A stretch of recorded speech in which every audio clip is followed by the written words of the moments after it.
අයිබෝවන් පුතේ ඔන්න අදත් අපි ගණිතය පාඩම පටන් ගන්න හදන්නේ. ඊ වගේම අපි අදත් ඉලක්කමක් අලුතෙන් ඉගෙන ගනිමු. ඔන්න අපි නිවැරදිව පහට ගණන් කරන්නයි. නිවැරදිව පහේ ඉලක්කම ලියන්නයි ඉගෙන ගත්තා. ඒ වගේ අදත් අපි ඊළඟට තියෙන ඉලක්කම ඉගෙන ගනිමු. පින්තූර ගැනලම අපි අදත් පටන් ගනිමු. පුතල්ලා ලෑස්ති නේද? එහෙනම් අපි පටන් ගනිමු.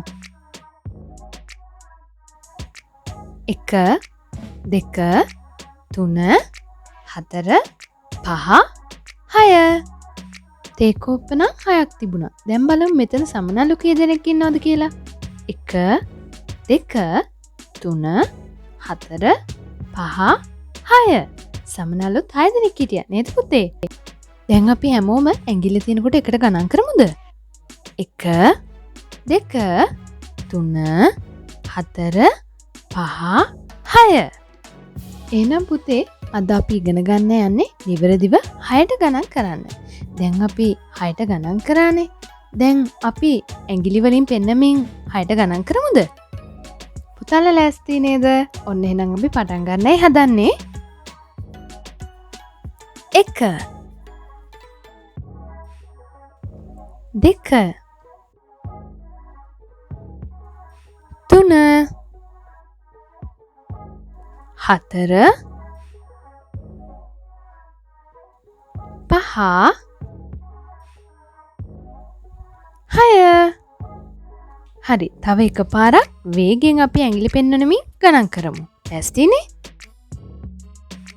1 2 3 4 5 6 ගොඩක් හොඳයි පුතේ. හැමෝම හොඳට කරා. අපි එනම් වෙන්ද වගේම අපේ ගණිතයේ වැඩපොත අරගෙන 6 ඉලක්කම නිවැරදිව ලියමු. මේ බලන්න පින්තූර දාලා තියෙනවා පුතාලේ ගණිතයේ පොතේ. බෝල 1යි 2යි 3යි 4යි 5යි 6ක් තියෙනවා. ඊළඟට බැට් ඒත් 6ක් තියෙනවා. ඊට පස්සේ හෙල්මට් කීයක් තියෙනවද පුතේ? ඒත් 6ක් තියෙනවා. හොඳයි. අපි දැන් ගණිතයේ පොතේ තියෙන 6 සංඛ්‍යාව උඩ අපි ඇඟිල්ලෙන් ලියලා හුරු වෙලා ඊට පස්සේ ලියමු. මේ බලන්න ඉලක්කම් දාලා පෙන්නලා තිනවා. අපි ඇඟිල්ල තියලා 1 2 3 4 කියලා නිවැරදිව ලියමු. ඊට පස්සේ පුතේ මේ දක්වලා තියෙන 6 ඉලක්කම් තුන උඩත් අපි ඇඟිල්ලෙන් ලියලා හොඳටම පුරුදු වෙමු. අපි ඇඟිල්ලෙන් මෙහෙම කීප වාරයක් ලියමු.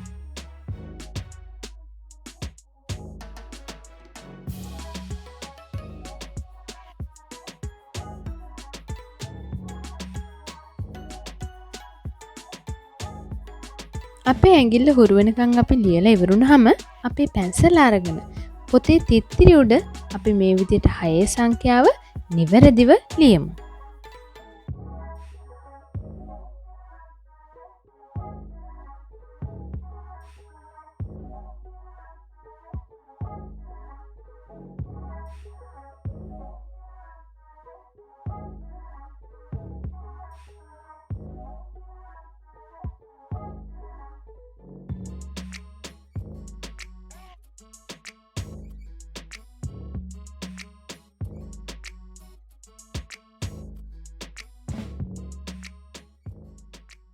තිත්තිරි උඩ 6 ඉලක්කම් ලියලා ඉවරුනහම පුතේ මේ දීලා තියෙන හිස් කොටු උඩත් අපි නිවැරදිව ලස්සනට 6 ඉලක්කම ලියමු.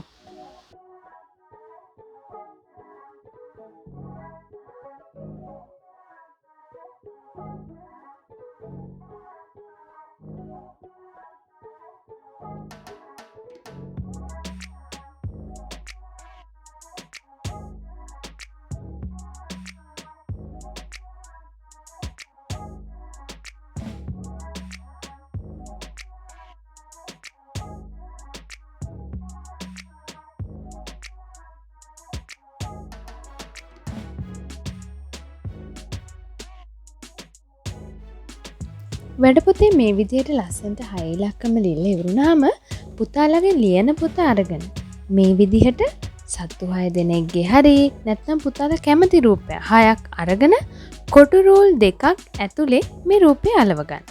අලවගෙන ඉවර වෙලා අපි අද දිනේ දාලා නිවැරදිව කොටුවක් කර කොටුවක් 6 ඉලක්කම ලියමු.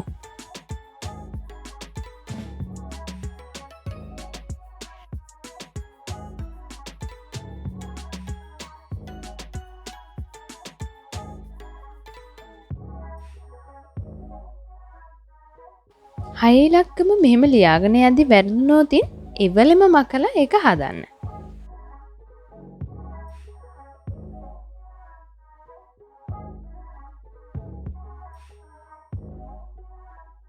ගොඩක් හොඳයි පුතේ. අද අපි 6ට එනකන් ගණන් කරන්නයි 6 සංඛ්‍යාව නිවැරදිව ලියන්නයි ඉගෙන ගත්තා.